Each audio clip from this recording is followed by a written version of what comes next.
Praise the Lord. എന്നെ ശ്രവിക്കുന്ന ഏവർക്കും നമ്മുടെ കർത്താവും രക്ഷിതാവുമായ യേശുക്രിസ്തുവിൻ്റെ നാമത്തിൽ സ്നേഹവന്ദനം. ഈ വർഷത്തെ നോമ്പിൻ്റെ അവസാന ദിനത്തിലേക്ക് നാം പ്രവേശിച്ചിരിക്കുന്നു.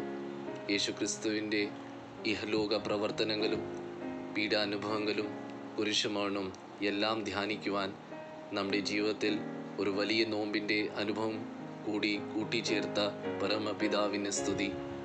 പുനരുത്ഥാനത്തിൻ്റെ പുത്തൻ പുലരിക്കായി പ്രത്യാശയോടെ കാത്തിരിക്കുമ്പോൾ കഴിഞ്ഞ ദിനങ്ങളിലെ ധ്യാനങ്ങളും ചിന്തകളും നമ്മുടെ വ്യക്തി ജീവിതങ്ങളെയും കുടുംബ ബന്ധങ്ങളെയും ആത്മീയ ജീവിതത്തെയും ഏതെങ്കിലും തരത്തിൽ സ്വാധീനിച്ചോ എന്ന് വിലയിരുത്തേണ്ടത് അത്യാവശ്യമാണ്.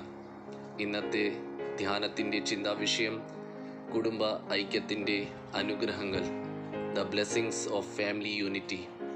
ധ്യാനത്തിന് ആധാരമായി തിരഞ്ഞെടുത്തിരിക്കുന്ന വേദഭാഗം സങ്കീർത്തനങ്ങൾ 133 1 വാക്യം, സാംസ് 133 വേഴ്സ് 1. ഇതാ സഹോദരന്മാർ ഒത്തൊരുമിച്ച് വസിക്കുന്നത് എത്ര ശുഭവും എത്ര മനോഹരമാകുന്നു. 133 സങ്കീർത്തനം ദാവീദ് രാജാവിൻ്റെ ഒരു ആരോഹണ ഗീതമാണ്.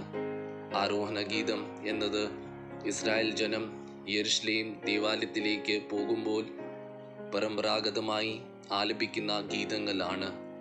ആരോഹണം എന്ന പദം കുന്നിൻ മുകളിൽ സ്ഥിതി ചെയ്യുന്ന യെരുശലേമിലേക്കുള്ള ഭൗതിക കയറ്റത്തെയും ആത്മീയ കയറ്റം അഥവാ ദൈവത്തിലേക്കുള്ള യാത്രയും സൂചിപ്പിക്കുന്നു. 133 സങ്കീർത്തനം ഐക്യത്തിൽ വസിക്കുന്നതിൻ്റെ ആനന്ദവും നന്മയും അനുഗ്രഹം നമുക്ക് കാട്ടിത്തരുന്നു. ഇതാ സഹോദരന്മാർ ഒത്തൊരുമിച്ച് വസിക്കുന്നത് എത്ര ശുഭവും എത്ര മനോഹരമാകുന്നു. ശുഭം എന്നത് ഏറ്റവും ഉത്തമമായ അല്ലെങ്കിൽ മംഗളകരമായ കാര്യത്തെ വർണ്ണിക്കുവാൻ ഉപയോഗിക്കുന്ന വാക്കാണ്. അപ്രകാരം തന്നെ മനോഹരം എന്നത് ഏറ്റവും ഭംഗിയുള്ള വസ്തുവിനെ കൊടുക്കുന്ന ഒരു വിശേഷണ പദമാണ്. ഐക്യത്തോടുകൂടെ വസിക്കുക എന്നത് ദൈവദൃഷ്ടിയിൽ ഏറ്റവും ഉത്തമവും ഭംഗിയുള്ളതുമായ ഒരു പ്രവൃത്തിയായി നമുക്ക് ഇവിടെ ദർശിക്കുവാൻ സാധിക്കുന്നു. അതായത് വളരെ ആനന്ദകരമായ ഒരവസ്ഥ. ഐക്യത്തോടെ നന്മയും അനുഗ്രഹം തുടർന്നുള്ള വാക്യങ്ങളിൽ നാം ദർശിക്കുന്നു. അഹരോനിൻ്റെ വസ്ത്രത്തിൻ്റെ വിളിമ്പിലേക്ക് നീണ്ടു കൊടുക്കുന്ന താടിയിലേക്ക് ഒഴുകുന്നതായ അവൻ്റെ തലയിലെ വിശേഷ തൈലത്തോടും സിയോൻ പർവ്വതത്തിൽ പെയ്യുന്ന ഹെർമോൻ മഞ്ഞിനോടും ഐക്യത്തെ ഉപമിച്ചിരിക്കുന്നു. ഇവിടെ ഐക്യത്തെ 2 തരം ദ്രാവകത്തോടാണ് ഉപമിച്ചിരിക്കുന്നത്. യഹോവയുടെ പുരോഹിതനാകുവാൻ അഭിഷേകം ചെയ്യുവാൻ ഉപയോഗിക്കുന്ന വിശേഷ തൈലവും വരണ്ട ഭൂസ്വഭാവമുള്ള സിയോൻ പർവ്വതത്തെ നനയ്ക്കുന്ന ഹെർമോൻ പർവ്വതത്തിലെ മഞ്ഞും.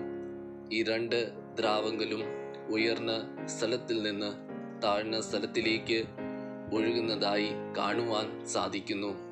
2 ഉമ്മയിലും സൃഷ്ടാവായ ദൈവത്തിന് സൃഷ്ടിയോടുള്ള സ്നേഹവും കരുണയും സ്പഷ്ടമാണ്. ഐക്യത്തിൽ വസിക്കുക എന്നത് ഉയരത്തിൽ നിന്നും നമ്മുടെ സ്വർഗീയ പിതാവിൻ്റെ ദാനമായി നമുക്ക് ലഭിക്കുന്ന ഒരു നന്മയാണ്.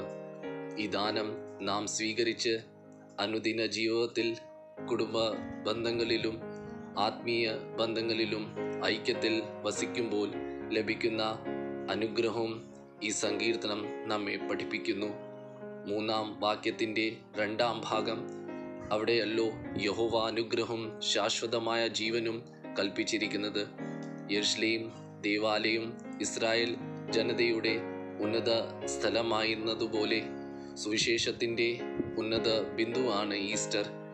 ഇവിടെ നിന്നാണ് സുവിശേഷം ലോകമെമ്പാടും വ്യാപിക്കുന്നത്. ഈസ്റ്റർ അനുഗ്രഹത്തിൻ്റെ തൈല പോലെയാണ്. അത് ആളുകളെ വിശ്വാസത്തിൽ ഒന്നിപ്പിക്കുന്നു. ഈസ്റ്റർ ഹെർമോൻ പർവ്വതത്തിലെ മഞ്ഞ് പോലെയാണ്. സമൃദ്ധമായ ജീവൻ ഒഴുകുന്നു. ഐക്യത്തിൽ വസിക്കുന്നതിൻ്റെ ആനന്ദവും നന്മയും അനുഗ്രഹം തിരിച്ചറിഞ്ഞ് നമ്മുടെ കുടുംബജീവിതങ്ങളിലും ആത്മീയ ഇടങ്ങളിലും ഐക്യത കാത്തു സൂക്ഷിക്കുവാൻ പിതാവിൻ്റെയും പുത്രൻ്റെയും പരിശുദ്ധാത്മാവിൻ്റെ ശക്തിയും കൃപയും നാം ഓരോരുത്തരെയും നയിക്കട്ടെ. ആമീൻ.